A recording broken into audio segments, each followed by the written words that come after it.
Colleagues, welcome back to the office. We're going to get started with our presentation.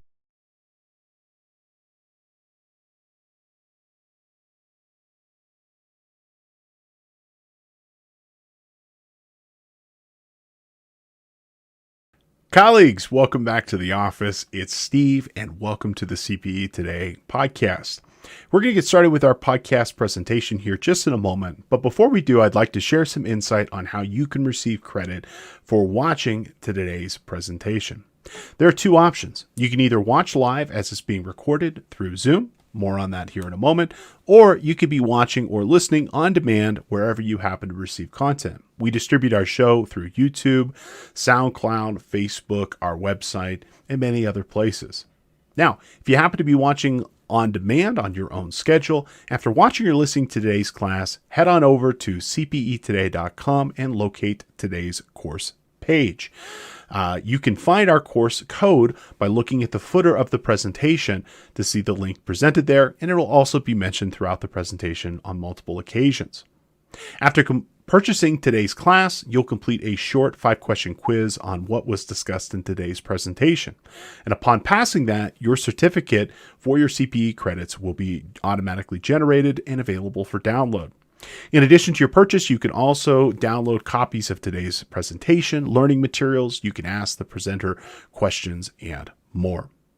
Now, if you happen to be watching live as it's being recorded through Zoom, your attendance will be confirmed through attendance prompts, which will occur every 12 to 20 minutes and approximately 4 per hour. They'll pop up automatically, and when a prompt comes up, please choose a response to confirm your attendance. It doesn't actually matter what you choose as long as you choose something, as your response will confirm your engagement with our presentation. Attendance prompts might not be announced, so please keep an eye out for them. Now, as long as you've completed at least 75% of the attendance prompts, you will receive full credit for our presentation. Your completion certificate will be delivered to you by email within 2 business days of the event. You can always visit cpetoday.com if you have any questions or issues with your certificate. After our presentation today, we'd love to know what you think. There will be a course evaluation that will automatically pop up. It should take you anywhere from 1 to 3 minutes to complete, and your feedback will be used to help us produce better content in the future. Let us know what you think, or if you have any questions on the materials that are being presented. Also, please feel free to share your experience, knowledge, and insight with the class. If you have any technical issues, you can also use that functionality to ask for help. You can always find great content at cpetoday.com. We have a variety of self-study and live courses from all topics: accounting, audit, personal development, Excel, QuickBooks, and more, you name it. Check out cpetoday.com. And the CPE Today podcast is made available Tuesdays and Fridays at 11 a.m. Pacific. And you can always find great content being discussed in that podcast every single week. If you happen to be a new user, listener, viewer of the CPE Today podcast, thank you so much for coming. Welcome. We're ecstatic and happy to have you. How about you get a free credit on us? Use coupon code ONEFREEPODCAST at checkout to get a free credit for today's class. We're going to go ahead and get started with our presentation here in the podcast today. Thank you so much for being here and enjoy our presentation. Colleagues, welcome back to the office and welcome to our presentation for today. This is K2's, an accountant's guide to blockchain and cryptocurrency. My name is Steve Yass. I'll be your instructor and presenter as we work through our course today as we examine some blockchain and cryptocurrency topics. Now, in our class, we are going to be learning more about what these incredible technologies are, how they function, their different applications inside of business, both for blockchain as well as cryptocurrency. While these two topics are interrelated to each other, they are distinct, and it's important to know the differences between them. And in our presentation, we're going to take a deep dive into these two topics. We're going to start first with an introduction to blockchain and cryptocurrency, giving you a broad perspective of what these technologies are, how they work. Again, they're interrelated to each other. So what are the commonalities? What are the differences? How do they function together? How do they separate into separate technologies and more? In that section, I really want to give you a good introduction of how this tech came around, what it looks like today, some of the common vocabulary and terms, as well as some of the different types. There are public blockchains such as Bitcoin and Ethereum, which you're probably familiar with. And there's also private blockchains. There are plenty of organizations around the world that are using these technologies to build and to create specific services inside their businesses. Most commonly, for example, where you're seeing it as a lot in supply chains, you're seeing it in interconnections and interoperability between businesses. And we'll take a look at some of those different case studies to give you a sense of how different businesses are using this tech inside their companies, as well as we'll take a look at some of the public blockchain projects as well to give you a sense of some of the differences between them. Then we're going to talk about some of the benefits and risks. I will say that blockchain and crypto are super polarizing technologies. And there are opinions on both sides. My hope is to kind of give you a broad view of some of the major benefits and risks, both of blockchain as well as cryptocurrency. Again, interrelated, but they are distinct from each other. And let you make your own opinion, and hopefully you'll figure out if this is a technology that you might want to incorporate in your business or not. We're going to talk a good amount about how cryptocurrency mining works. Cryptocurrency specifically, something like Bitcoin or Ethereum, these are technologies that are being utilized worldwide. There are miners worldwide that are processing transactions. To give you a sense, there are millions of Bitcoin miners as well as millions of Ethereum miners, and how that particular process works and what does that mean for you, the consumer who might be using these techs.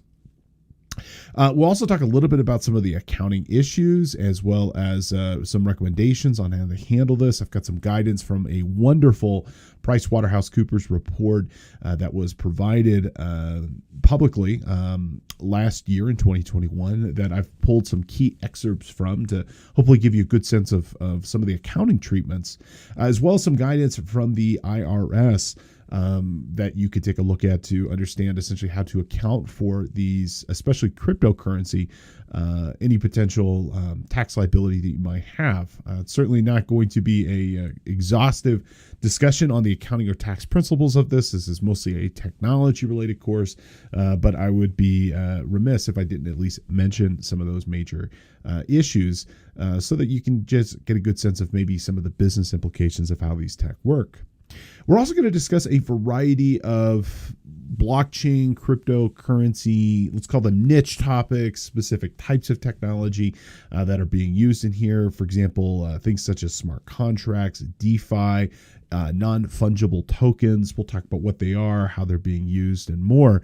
And I'm going to do my best to kind of give you a good sense of other major blockchain and cryptocurrency topics to hopefully give you a good sense of what this technology is, how it's being used, where it's being used, and more. All that and more in our presentation for today. Now, again, if you've never had a class with me, my name, again, is Steve Yoss.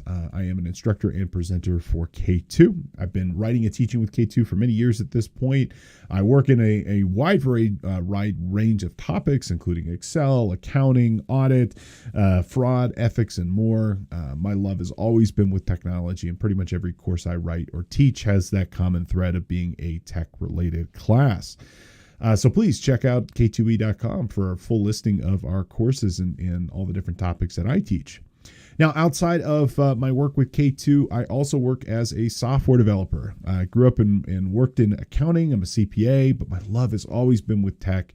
And with my work with Devmatics, we produce all different types of technology for all different types of businesses with a special emphasis on business software. We make mobile apps, we make integration applications, we make stuff to power your business and hopefully make you successful. If you have any questions regarding technology or what it might look like for your business, please feel free to reach out. I'm always happy to have a discussion, and if I can help you, I certainly will. And if not, I'm more than happy to point you in the right direction. Now, something new in the K2 universe I'd like you to know about is our K2 podcast. K2 has a brand new weekly podcast that you can listen to for free. And in this podcast, we're bringing you the latest and greatest on technology, accounting, and business topics every single week. twice a week, actually, Tuesdays and Fridays. We are producing this live. You can watch live for free on Facebook, YouTube, as well as on our site as well. And you can also listen to it asynchronously. So if you're listening after the fact and you want to listen on your car ride in to work, or on your car ride home, or maybe on the checkout line of a supermarket and you got a little time to kill, you can listen wherever you happen to get your content, including Apple Podcasts, Spotify, Google Play, SoundCloud, and more. And we're putting new episodes out all the time, and it gives us an opportunity to kind of go in depth more on specific topics, as well as to bring you more relevant and timely news, including, accounting issues facing the day, as well as Excel tutorials, Power BI tutorials, and more. So please, we'd love for you to check it out. Go to k2e.com/podcast to learn more. Alrighty, we're going to get going here, and we're going to dive in. This class will be presented in 4 parts, so we're going to get started here with our first part. But I do want to just make one quick disclaimer, just due to the nature of cryptocurrency and the risk there involved. I want to make it very clear that this presentation is for educational use only, and the information presented in this is for your education. But I would really, really, really encourage you to kind of do your own due diligence. And certainly if you are not a qualified investor with respect to cryptocurrency, educate yourself before making any sort of decision, or consider working with a financial planner or advisor who is familiar with how these technologies work. As with all types of investments or asset acquisitions, not all cryptocurrency is an investment. You need to be educated. There's a very, very good chance that something, especially if you're not qualified, could go wrong due to the nature of this. It's very volatile. There's also a lot of security constraints, as we're going to talk about here. But I want to make it very clear that please do your own due diligence. Please educate yourself before making any sort of decision. I'm going to make a lot of recommendations, but again, please do your own due diligence before choosing a solution or an investment or asset acquisition path that works for you. All right, now that we got the Lego mumbo jumbo out of the way, let's go ahead and dive into it. Let's get started with our first topic here of understanding blockchain and cryptocurrency.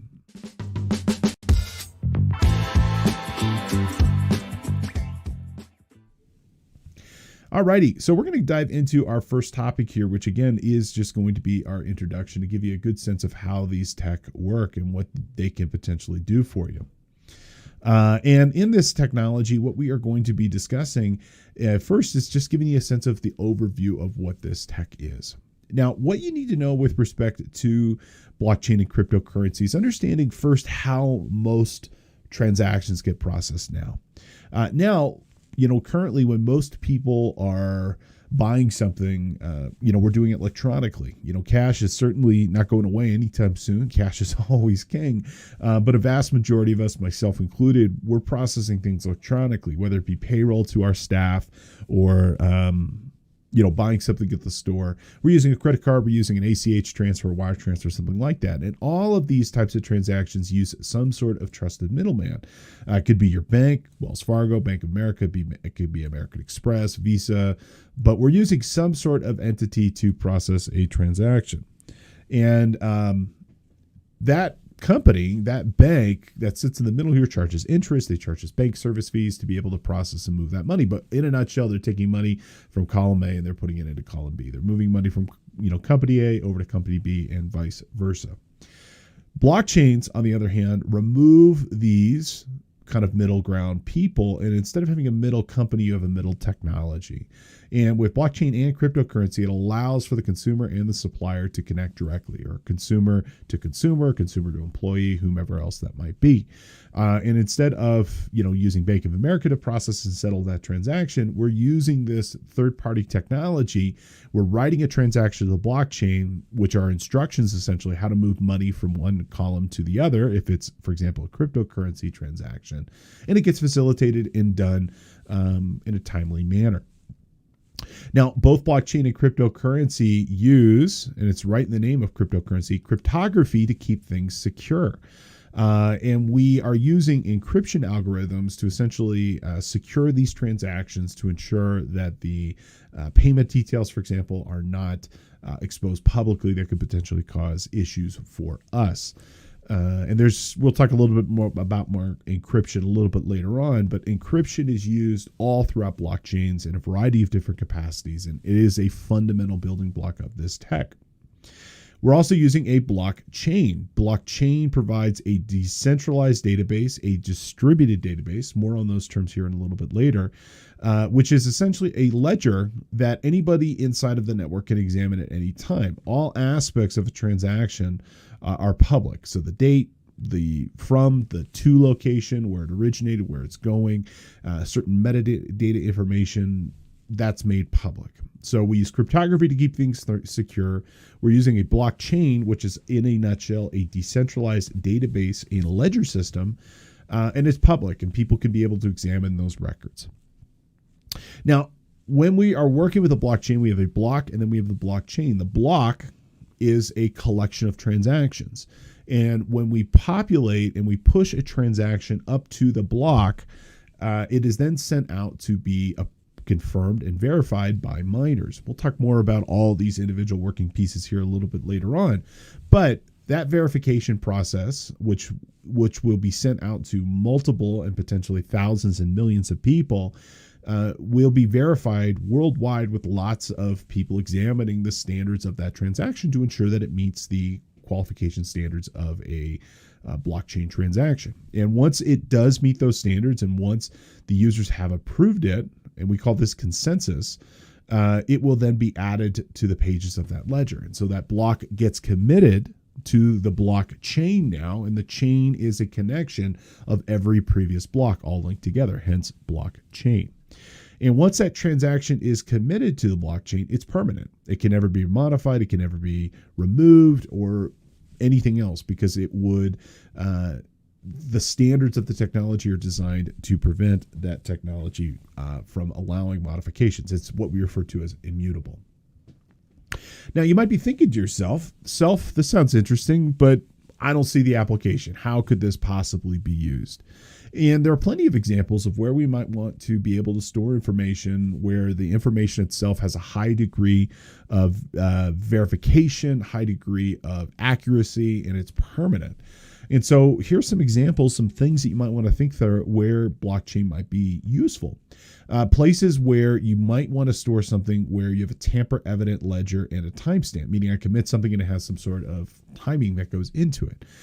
Insurance policies, for example, agreements, contracts, real estate contracts, and things of this nature, I think are all really good examples of where I want to know that when I write an agreement or a contract that one party isn't modifying the terms of that agreement. And when we say we agree and there's a timestamp that we all verify and it is 100% accurate that, yes, this is what the document was. We all looked at it. We all agreed to it, and it has not modified or changed. You know, nobody's pulling out at the last minute, something out of their bag that is different than what we previously had agreed to.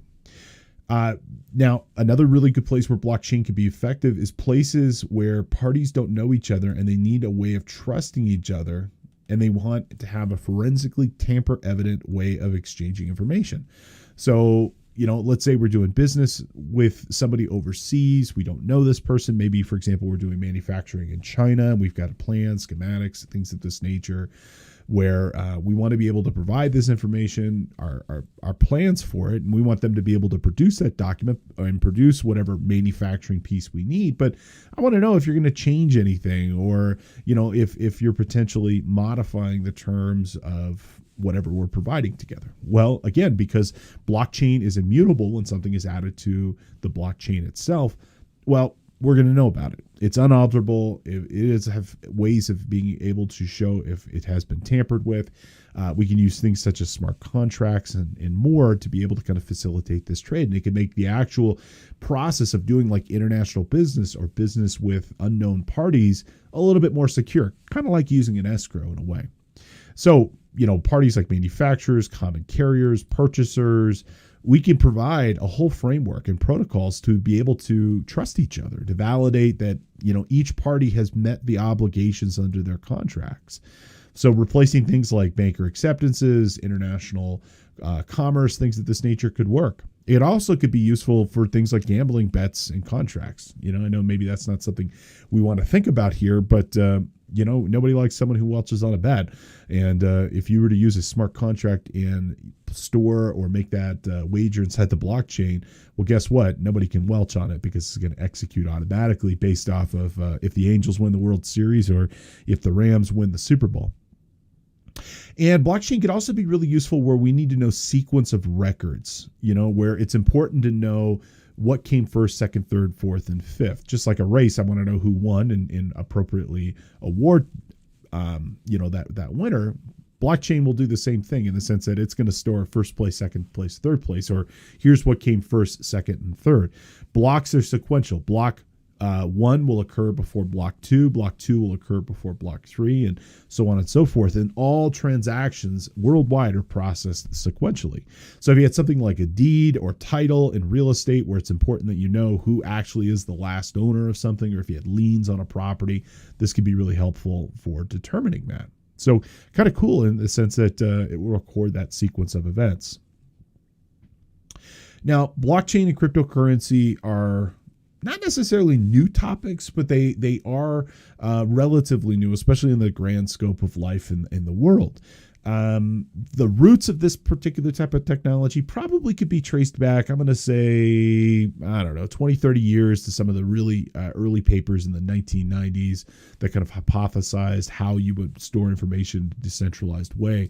But it's been widely accepted that the principle and practical conceptualization of blockchain technology was published by a person named Satoshi Nakamoto in 2008. Now, I'm going to preface this. We actually don't know who Satoshi Nakamoto is. We don't know if it's a guy. We don't know if it's a gal. We don't know if it's a group of people. We don't know if it's a company. This paper just kind of materialized and just kind of appeared out of thin air and presented an opportunity for creating a new technology, and that's exactly what ended up happening. This person or persons published a paper called Bitcoin, a peer-to-peer electronic cash system. They published not only the academic paper, but the original source code that make Bitcoin operate. And it just kind of took off from there. And I will say, as with all technology, it was pretty novel at the beginning. It's just kind of funny to see where we started and where we are now. It was kind of put out there and people made fun of it for a lot of reasons. They still made fun of it now.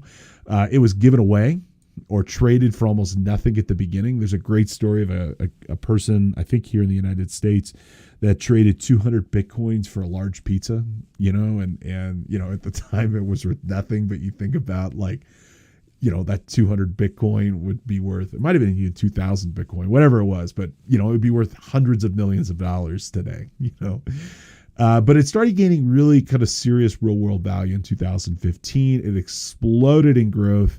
In 2017, it declined for a couple of years, had a huge resurgence in 2020. At the time of this recording, 2022, it's kind of declined in value again, but it's still much, much, much higher than originally were. And I would say overall, roughly, it's somewhere around 2 trillion. It was around 2 trillion in 2021. We'll take a look at CoinMarketCap here in a little bit, which is a website that tracks the market value of all cryptocurrencies here in a little bit. But somewhere around, it's over 1 trillion, but less than 2. It's somewhere in that range. And again, this will change just depending on when you're watching this video.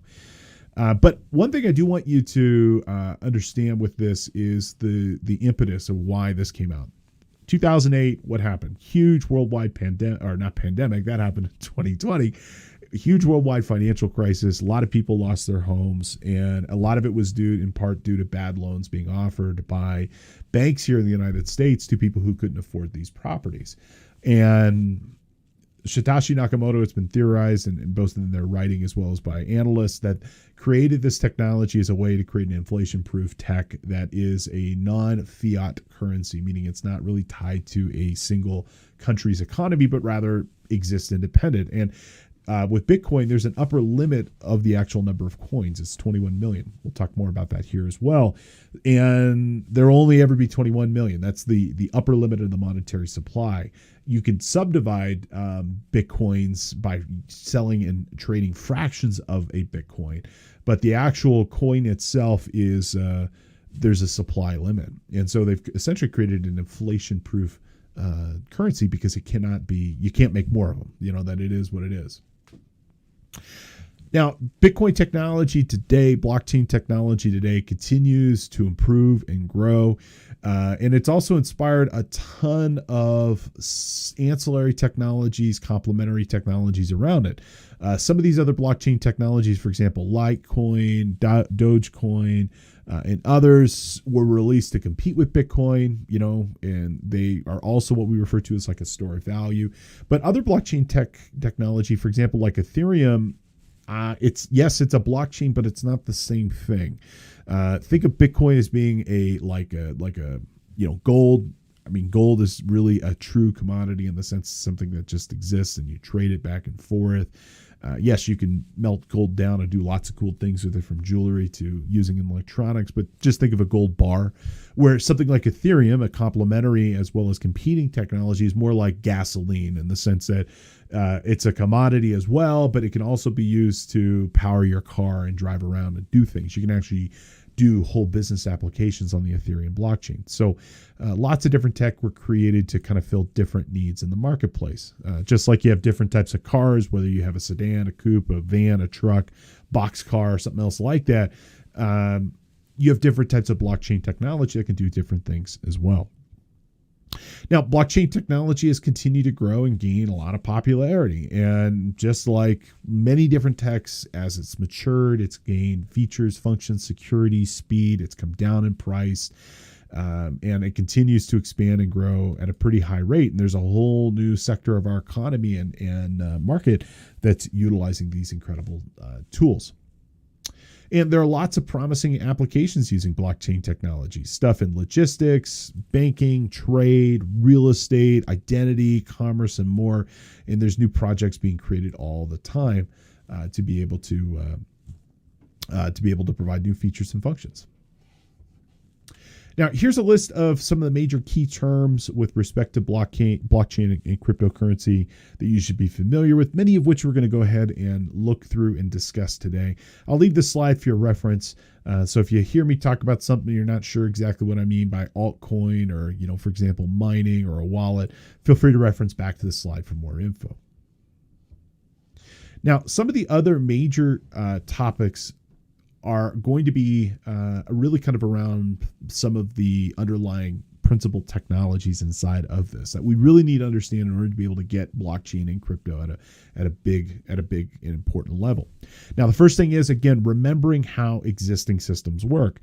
Traditionally, almost everything is centralized, especially as we start looking at cloud tech today, fintech today, insurtech today. Everything's centralized. Everything's kind of funneling back into a central server, central company, so on and so forth. All transactions will ultimately go back to a bank. The bank does the work, but there's one central bank.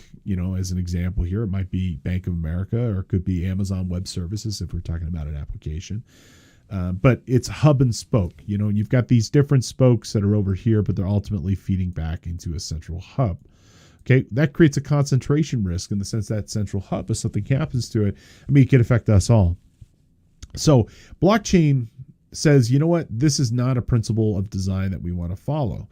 We want to create, instead of a centralized world, we want to create a decentralized world, okay? Where instead of having one central thing where everything is kind of all combined in the middle, we empower the nodes to be able to operate and act independently, okay? So with blockchain, let's just take Bitcoin, especially the public blockchains. I'm not really talking about private blockchains. We'll talk about that here in a minute. But like with public blockchain, you can have people all over the world utilizing this technology, and no one person has control over the future of that technology. With these public blockchains, Ethereum, Bitcoins, and the like, there's no single party or single point of authority. There's no really oversight, management, and operation provided by a central company, but rather that's coming from the users itself, and specifically the miners. They adopt principles, and if enough people adopt it, then it's kind of carried forward. But again, there's no Microsoft or Google that it's kind of pulling the puppet strings that can change how these technologies operate. They just kind of go off on their own. So that makes it very difficult to be able to, from like an enforcement perspective, because who are you going to serve a subpoena to? If you want to sue, you can't. There's no one to sue for Bitcoin, as an example. Likewise, if you mess up and you lose your private key on your account, there's no way for you to be able to redeem that, because there's no 1-800 number, no email address you can go back to. Now, also with respect to the ledger side of this, the information is distributed. It's democracy in its finest. Everybody gets a copy of the information. Everybody can have pure, unadulterated transparency to how this operates. And this distribution of the ledger itself makes it so that there's a high degree of trust, and it also makes it so that it is not possible to be tampered with. So when you're thinking through these texts, think decentralized and think distributed. Now, the next thing I want you to know are blocks and blockchain. I already kind of alluded this to a little bit, but I want you to think way back when to those green ledger books that we used to do accounting with, okay? And, you'd use those books, you'd process these transactions, create your GL. GL goes to the trial balance ultimately goes to the financial statements, okay? Now, in the context of blockchain, the blockchain itself is that ledger notebook. It's the whole notebook. It's every page of that notebook and every line of that transaction. It's the ledger of all the transactions in the actual system itself at any given time, okay? And an individual page of that, green notebook, with the green pages on it and the lots of lines, well, that's a block, okay? And on that page, you have several different line items. Those are the individual transactions. So with blockchain, the individual transactions are committed to a block. A block represents a collection of transactions. When those transactions are processed and published and then ultimately added to the blockchain, it's like going from an individual transaction, writing it down on the page, which creates the block, and then processing all those transactions. And when that block is added, and confirmed and mined, then we add it to the actual blockchain itself. So the pages of the ledger are the blocks. The ledger itself is the blockchain. And hopefully that'll give you some insight on how these technologies and what these words mean. Now, you should also know there are lots of different types of blockchains. And we already alluded to this. You've got cryptocurrency, which are all public by default. And you've got other types of blockchains too. Now, Bitcoin, Ethereum, Litecoin, Dogecoin, these are the ones that all kind of get the press and attention, but they're not the only game in town, okay? You can also have what are called private blockchains, and you can also have what are called permissioned blockchains, okay? Or hybrid blockchains sometimes. Now, regardless if you're using a public, private, or permission, there are some fundamental building blocks and principles of how blockchains work. The principles themselves are really kind of all the same. Blockchains are immutable, they're permanent, they exist, and transparency into the information, so on and so forth. The big difference between a public and a private blockchain is about who's allowed to participate in the network. Who's allowed to be in the consensus, who's allowed to verify transactions, who's allowed to post transactions, who's allowed to be able to access that ledger. So that's about the big difference between public versus private. Now, in a public blockchain, Bitcoin, literally just start using it. Nobody's going to stop you. There's no account to set up above and beyond just creating a wallet address. Just get started and go. Anybody can join. A permission blockchain or a private blockchain is private. And so you have to be validated by other people who are in the system. There could be rules. For example, you have to be an employee, or it has to be a company system, or you have to be within the group using this tech. And you can also create a hybrid between these two, which is that permission blockchain, which can combine elements. Typically, it'll still be more private than public, but you can combine elements of the both and mix and match to get exactly what you'd like. Okay, so to make it crystal clear, public blockchains are independent. Each user has a hard copy of the ledger if they so desire. Bitcoin, Litecoin, Ethereum, Dogecoin, solutions like this, all public by default 100% of the time. Private blockchains, on the other hand, are not independent. You have to have permission to be able to join and engage with this particular ledger. And so private blockchains, as we'll talk through some case studies a little bit later on, are a good option for companies that want the features, functions, and power of blockchain technology, but maybe just don't want every single person in the world being able to look into their business or be able to add transactions to this. This is a good option for supply chain, logistics, internal company record keeping, and more. And I'll give you some examples of why you might want to consider using these different techs here. All right, let's go ahead and have our first review question.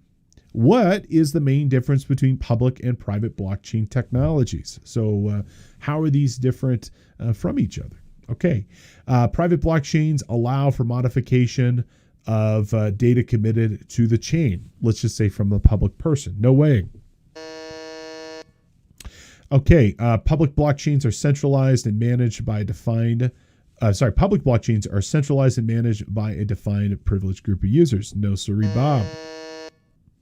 Correct answer here is going to be public blockchains are open to any user at any time, but private blockchains are invite only. Okay, so hopefully that makes it clear for you. Now, let's talk about 4 major blockchain technologies that we should be familiar with. Okay, we're going to reference most of these throughout our presentation today, specifically the first 3. Now, the biggest, the OG, the granddaddy of them all, is probably going to be Bitcoin. Well, not probably. It is Bitcoin. It's got the highest market capitalization. It's the one that certainly gets the most attention. It's the one that's definitely, I would say, the standard, for lack of a better way of hearing it. There are literally thousands of blockchains and cryptocurrency projects that are out there, but we all know what Bitcoin is. Now, you should think of Bitcoin as a store of value. It's like any other, and I'm using these terms very loosely as we'll talk about in our accounting principles section. It could be considered like any other investment, security, or fiat currency. It's not always an investment. It's not always a security or a fiat currency for that matter, and most of the time it's not. It's jumping ahead a little bit. It's an intangible asset is the way you should, if you want to be really accounting about it, that's the term you would use. But the point of the matter is it stores wealth in some way. You can use it to conduct business transactions, just like any other financial instrument. You can exchange money for, hard currency for Bitcoin and then use those to buy things around the world with it. Now, Bitcoin uses proof of work to verify transactions. We'll talk more about proof of work, proof of stake when we get to our mining section, but it uses that type of mining technique. And you should know there is a hard supply limit of 21 million Bitcoins, with about 18.9 million Bitcoins currently in circulation. Now, that number is only going to go up and up and up, and there's new Bitcoins that are being entered into the market all the time. We'll talk about that a little bit more later on. Now, Bitcoin itself has been forked on occasion. And what I mean by forked is that the miners, through the consensus protocol, adopt new standards, which then changes the nature of how that currency operates. And we've ended up with other types of Bitcoin, Bitcoin Gold, Bitcoin Cash, others like it as well that have comparable value sometimes, also could be different value as well. Now, another type of cryptocurrency, but also blockchain tech and other things like that. I mean, it's a much more inclusive tech in touching many different other types of technologies, is going to be Ethereum. And like Bitcoin, it is a store of value, but you can also do stuff. You can also do other stuff with it, which are pretty cool. I would tell you a more inclusive way of defining Ethereum is to call it a decentralized computational platform, meaning you can actually do stuff with Ethereum. You can make things happen. You can actually run applications inside the Ethereum blockchain. You can store data inside the Ethereum blockchain. There's this whole thing called smart contracts that operate within the Ethereum blockchain. There's these things called ICOs, initial coin offerings. There's all NFTs, non-fungible tokens. These are all applications that ultimately will be stored inside the Ethereum blockchain, but are layering tech on top of it. Now, with Ethereum, transaction times, processing fees are typically much lower compared to Bitcoin. You can do more with it. It can be used in a lot of different ways. You can use it to issue insurance policies, doing supercomputer research projects, raising money and capital for a new business, and more.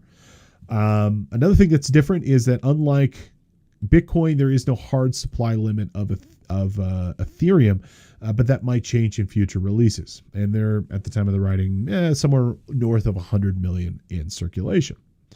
And Bitcoin has a wide adoption with lots of different types of industry sectors: technology, finance, healthcare, government agencies. There's this thing called the Ethereum Enterprise Alliance,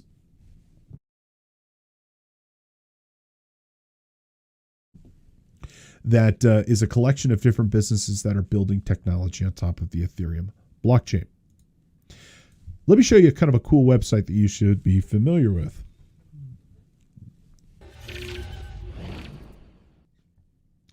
So this is a pretty cool website. It's coinmarketcap.com. This is a website that you can use to explore and discover all different types of public blockchains and cryptocurrency projects. And it'll also tell you and track the latest valuation of some of these different technologies that are out there. One of the things I'll point out up here along the top, okay, what you can see here is it'll show you, for example, how many different cryptos are currently out there. So right now there are 19,000 different cryptocurrencies being tracked. There are 526 different exchanges. Current market cap across all crypto is $1.3 trillion. Okay, so it kind of gives you a sense of where these different technologies are. At the time of the writing, all transactions, 43% are roughly Bitcoin, roughly 20% are Ethereum. So those between those two tech, that represents roughly two thirds of the space. And you can kind of come down here and you can learn about each of these different technologies. Unfortunately, today looks to be a day in the red. And so we could, for example, click in here on Ethereum or Bitcoin, and we can learn more about the trading as well as the current valuation of this different technology and the current supply. So it looks like actually there's about 120 million Ethereum currently in supply being used. Okay, so really useful website for exploring and kind of understanding these different coins, tokens, NFTs, and more. It gives you a sense of some of the upcoming technology that's out there and why you might want to use one or the other. And this is where I often will go just to check the valuation, current prices, circulating supply, market cap, and more. Alrighty.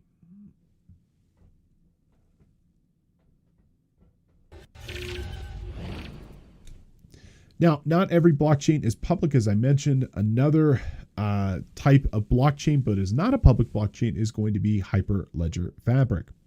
Now, Hyperledger Fabric is a private blockchain technology that you can choose to use inside your business. In fact, when we discuss our private blockchain projects, all of them are using Hyperledger Fabric. I would dare to say that it's probably the most common private use blockchain out there. Now, Hyperledger Fabric started with IBM as well as SAP and Intel. It's since moved to the Linux Foundation, which has made it open source, and anybody can use it without and have full access to the source code and be able to modify it as their heart's content. And the objective of this blockchain is to advance cross-industry collaboration, developing blockchain distributed ledgers with a focus on interoperability and reliability. So making things that work with other systems and making something that's very reliable. Now, as compared to cryptocurrency designs, which are capable of supporting global business, Hyperledger Fabric is going to be specifically not currency based. It's not going to be, valued in the same way that Bitcoin or anything else. It's more of a database technology is the way I think about it. And that's great because it's great where you could create this, where you get all the benefits, but you don't have to deal with the constant fluctuation of valuation of the technology and, dealing with something that could, it's a moving target of price.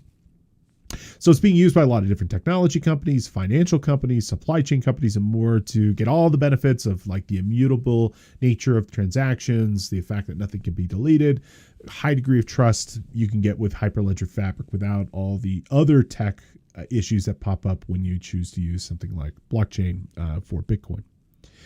And it will integrate with lots of other protocols and means of kind of creating application-specific use cases to support businesses. And it's got a whole bunch of other things around it, like its own consensus protocol for verifying transactions, routines for processing transactions, access to the platform, as well as smart contracts are going to be supported and are supported in some instances. Now, another technology, and this is an AWS, an Amazon Web Services tech, is a tool called Amazon Quantum Ledger Database. Now, this takes one step back from blockchain in the sense that it is not distributed. It's not, for example, every user doesn't get a copy of the database. This is a centrally managed thing with respect to Amazon. But think of it as where you've given essentially this, you get all the benefits of blockchain, but none of the management headaches of having to build, deploy, and maintain it. This quantum ledger database is transparent, it's immutable, it's cryptographically secure and verifiable, it's got a transaction log owned by a central authority. The quantum ledger database can track everything that a blockchain would do, but it doesn't give you any of the headache of having to manage it and all the other tech that goes along with it. And so it still gives you a high degree of trust of the data itself. The information's immutable. It can't be modified, altered, or anything else. So it's not quite a blockchain, but it has most of the desirable characteristics. And this has turned to be a pretty good option for businesses that want all that blockchain tech, but don't necessarily want to bite off on having to have a public blockchain or maintain that technology itself. Let's have another review question. Okay, sorry. Let's do that one more time. Let's have another review question here. What's the process of settling transactions and moving funds from one account to the other? So what do we do that? Well, okay, is it blockchain itself? Nope, that's not it. That's not the correct answer. Is it staking? Yeah, that could probably be the right answer. We'll talk more about that a little bit later on, but that is what we call a proof of stake. Is a consensus protocol for managing a moving transaction, but you could use that. And that's a method of it, but that's not the complete story. The most correct answer is probably going to be mining here, specifically proof of work, which is what most blockchains are using currently. Staking is a method of mining, but mining is definitely going to be the most inclusive term. And when a transaction's mined, that means that has been verified and it has been added to the public record and to that public blockchain. Alrighty. In our next section here, let's go ahead and talk through some of the benefits as well as some of the risks. And let's start with discussing some of the misconceptions as it relates to blockchain tech. Okay, first and foremost, all cryptocurrency is blockchain technology. However, not all blockchain technology is cryptocurrency. As we'll talk through in our public blockchain and our private blockchain examples here, there are plenty of companies that are using blockchain technology that have nothing to do with Bitcoin, that are still blockchain, but they're not Bitcoin. They're not Ethereum. However, Bitcoin, Ethereum, Litecoin, Dogecoin, all of these are blockchain technologies in and of themselves. So I really just want you to know that blockchain is way more than just Bitcoin. While it's certainly the biggest, the most widely known, as I showed you with the CoinMarketCap site, there are literally thousands of other cryptocurrency and blockchain projects that exist that have nothing to do with Bitcoin itself. The next thing I want you to know is that blockchain technology is more than just trading cryptocurrency. It has lots of real-world applications where trust and verification are the priority of what you're looking to do, whether it be international trade, commerce, storing data, running applications in the cloud, and more. Ultimately, we're trying to trust people, and Bitcoin is just one aspect of being able to do that. We can use lots of different projects to facilitate that. And not all blockchain is public. As I mentioned, there's Hyperledger Fabric as well as Amazon Quantum Ledger database, which are blockchains essentially for institutional use. And you get all the features of that blockchain technology, but you get control over who can access the ledger and who can process transactions within it. Okay.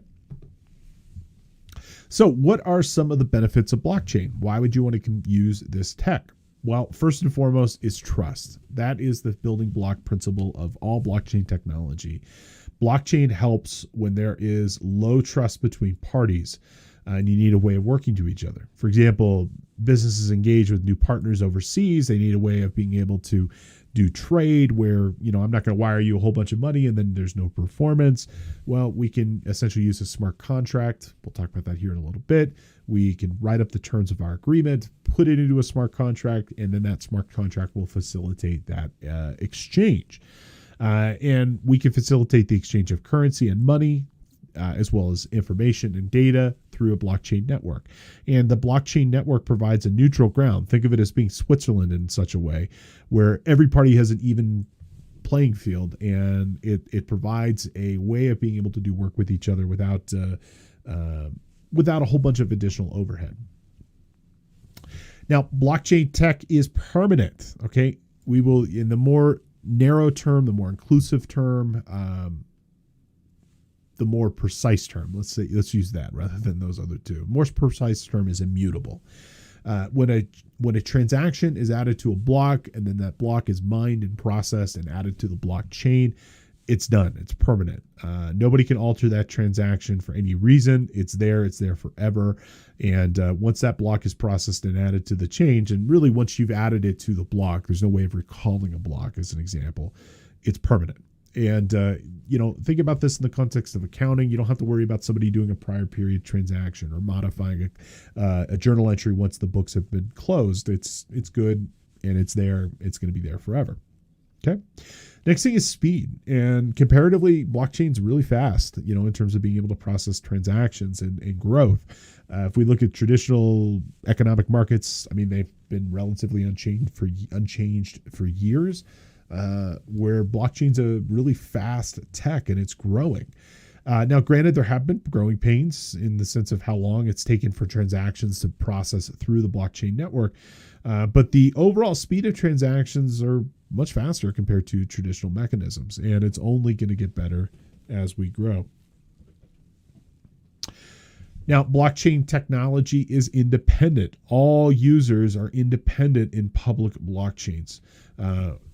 The more precise term was we would say they are disinterested parties, meaning, that a guy using blockchain in, Big Bear Lake, California, doesn't have any more effect or control on the technology as a guy using it in Sweden. It could be Steve, just a normal dude here in town, versus Elon Musk. Elon might be able to shake his fist and get public attention onto an issue and get media attention, but he has no more authority than me. There's no single point of authority or business that really can kind of control the direction of this technology. It's rather what the overall users of this tech want to do. And so, again, going back to, why this technology was created in the aftermath of the 2008 financial crisis, we wanted to create something that was going to be a little bit different and have different features and functions compared to what we saw with traditional markets, which were subject to manipulation. Now, saying that, there's manipulation all over the place inside of public blockchains. There are people that own so much of this that can shift and change the way markets go. They can affect the price of this. Like if Elon Musk tweets something, we can see prices, just fall quickly. Or if he tweets something positive, they can rise quickly. But the actual underlying tech itself, again, it's kind of independent. Now, every transaction in a public blockchain is transparent and verifiable.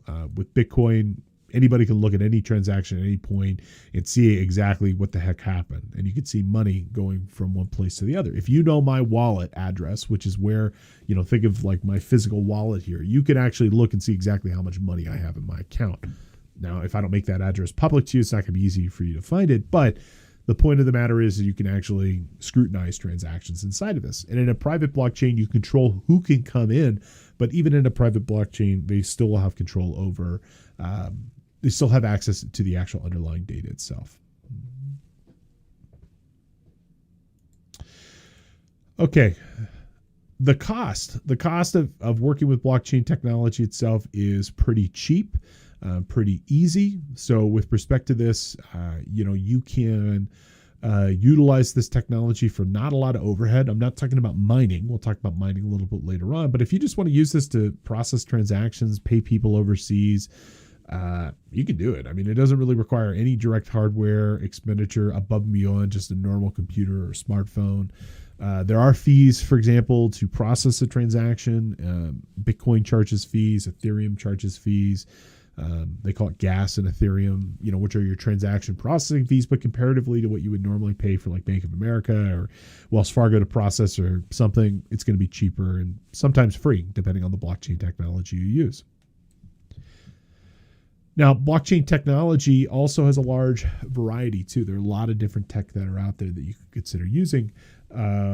There's stuff specific for, as I mentioned, doing applications in the cloud, storing value in the cloud. There's stuff specific to certain countries. There's stable coins, there's centrally managed bank coins, and more. So that's another really kind of cool thing, is that there's a lot of variety in what you can choose to use. Now, this could be really useful and game-changing, frankly, for accounting. I'm going to point out there's not a cloud accounting blockchain application that's using this for general ledger purposes. So there's no like QuickBooks, as an example, that's using blockchain as a way of being able to process transactions. Meaning, like, there's not a cloud accounting solution that's using a ledger like blockchain to be able to process those. But it could be in the future. Some things that you could potentially do with this is that, for example, it could allow auditors to verify large portions of important data behind financial systems automatically, just because of the traceability and visibility and permanence of the ledger information itself. The fact that all blockchain transactions are permanent and irreversible would be really good for sensitive record keeping. Somebody can't go in and delete something after the fact or add a prior period transaction. It'd also be really good when you have transaction between entities that are related with each other. Becomes verifiable on both sides of the transaction now, and you can trace it. We'll take a look at a mined transaction here in a little bit later on, but you could like follow the bouncing ball of how a transaction moves inside the system. Let's go ahead and have another review question. What are some of the biggest benefits of using public blockchain? Okay, so in a public blockchain, not private, but out there in the world using Bitcoin or Ethereum, what are some of the biggest benefits? Okay, is it permanent and unalterable? You betcha it is. Is it independent and disinterested where people can't manipulate the actual technology? Absolutely. Are transactions transparent and verifiable? Absolutely as well, with users having access to see everything that's going on. So the correct answer here is going to be all of the above. Now let's go ahead and finish up with just a couple of risks that we should be familiar with respect to blockchain technology. Okay. Now, the biggest risk as it relates to public blockchain technology, again, Bitcoin, Ethereum, these are public blockchains, public cryptocurrency, hands down is the absolute pendulum of valuation that kind of comes with using these tools. The valuation of something like Bitcoin or Ethereum can vary drastically. Plus minus 20% or even more in a given day. I personally have been using these tech and have owned them for years, and I've made and lost literally tens of thousands of dollars in a given day, and sometimes even more than that. So that becomes very difficult if you're looking to do business with somebody and you're buying something today and it drops in value 40% overnight. That's difficult, so it becomes really hard to be able to conduct business that way when you don't have a stable currency. Okay, regulatory and compliance risk. I'm going to point out there are virtually no regulations or consumer protections on blockchains. That's changing a little bit. There have been some not necessarily laws, but let's call them guidance and influence coming from our federal regulatory agencies like the Securities and Exchange Commission, the IRS, and more. But there's certainly no consumer protections, although the FDIC and the Federal Reserve are looking at potentially creating some at some point in the future. As of this recording, you take your life into your own hands using these tech. And if it goes south for you, if you have a data breach and somebody steals your private key and then gets into your wallet, well, guess what? That's on you. And that's probably going to disqualify a lot of people from using this tech. I know it's something that makes me nervous as well, but you should just know that that's something you need to be concerned with. It is still very much new technology. It's cutting edge across the board. If we look at certain things like electronic payments, ACH and wires, they've got decade-long success. The SWIFT payment system's been around like 50 years now. It's tried and true. We know how to use it. With this new technology, you got to be okay with and comfortable with those risks of using it. It's not private. You should know there are some aspects of the transaction that can be private, but the fact that anytime you put something to a public blockchain, it's going to be public and available for scrutiny. Now, the security is also something to be concerned with. The technology itself is secure, but it really depends, especially when it comes down to buying and selling cryptocurrencies, that it all depends on your personal security habits and whether or not you follow best practices. There are no institutional or regulatory safeguards like you get from like Bank of America or Wells Fargo. There's no one watching your six. I mean, if you, for example, keep a public blockchain cryptocurrency private key on your computer, and you experience a data breach or ransomware, and they get that private key, they're going to be able to steal the money from you or steal the value from you.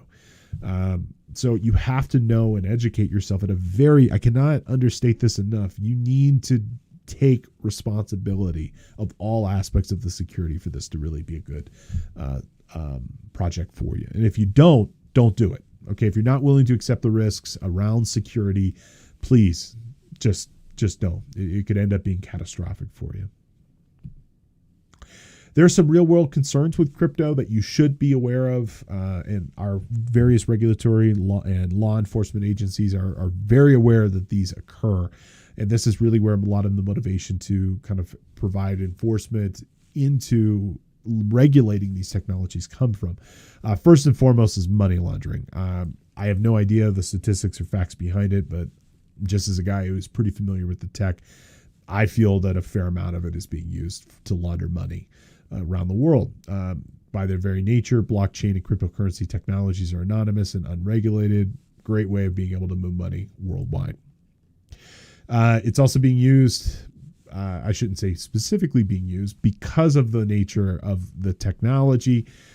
There's a ton of, I shouldn't say ton, I have no idea what the actual amount is, but I'm willing to bet most people are not in compliance with respect to the tax laws related to cryptocurrency. You should know that pretty much any time you do anything with cryptocurrency, you create a taxable event where you have to calculate capital gains or losses. And most people, I'm willing to bet, don't follow that. If you sell Bitcoin to buy Ethereum, that's a taxable event. You sell Ethereum to get United States dollars, that's a taxable event. However, saying that, unlike, standard reporting like 1099s and W-2s, K-1s, it's virtually impossible for taxing authorities to know this because there's nothing being reported back to them. So the tax evasion side of this, I think, could be pretty high. Cryptocurrency is by far the currency of choice for black market goods. I hope none of you ever experience a data breach or ransomware, but if you do, 100% of the time they're going to ask for some type of cryptocurrency to be sent to them. Why? Well, it's transparent. It's anonymous. It's unregulated. It's very difficult to know. And it's permanent also. So this is great if you're trying to do black market stuff. Okay. As well as the valuation on this. I'm going to tell you this price instability makes it really difficult for real world business to consider using. Let's finish with our last review question, and then we'll go ahead and take a break. What are some of the biggest risks or concern with public blockchain tech? Okay, is it relatively new tech with an unproven track record? Absolutely. It's got unclear future, and we don't know exactly what the regulatory regulatory entities of various countries are going to do and what our compliance risks could be. Absolutely. Seemingly constant fluctuation or valuation relative to what we call fiat currencies, which are currencies based in a country like a United States dollar or a euro. Absolutely.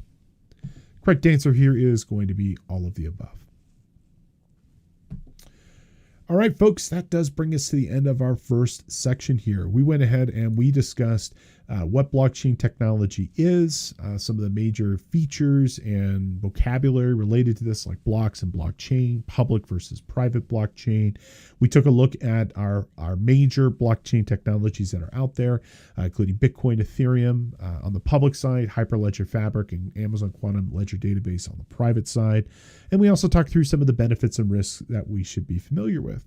When we come back, we're going to go ahead and dive back in, talking about cryptocurrency mining and staking, as well as other major cryptocurrency and blockchain topics that are out there.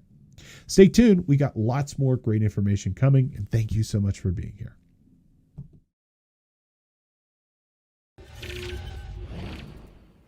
Thank you so much for attending our presentation and podcast for today. As a reminder, you can check out cpetoday.com for all your continuing education needs. We have courses on every topic you can think of, from accounting to audit to ethics and regulation and more. Everything you need to know to stay relevant, current, and up to date with the profession. Again, check out cpetoday.com. If you're a new watcher or listener to the CPE Today podcast, again, we offer you a free course and a free credit for you to try our services. Pick the podcast of your choosing and use coupon code ONEFREEPODCAST at checkout to make that purchase free. If you enjoyed our presentation, please consider connecting with us on social media and let us know what you think. You can find us just about everywhere at CPE Today, whether you're on YouTube, Facebook, Twitter, Instagram, and more. And please consider subscribing to us wherever you happen to receive your content. You can find us on Apple Podcasts, Spotify, SoundCloud, and others. We'd love for you to leave a review and let us know what you think. It helps new listeners and watchers find our course and content. Thank you so much for your time and attention. Thank you for being in the office, and we look forward to seeing you back here soon. Take care.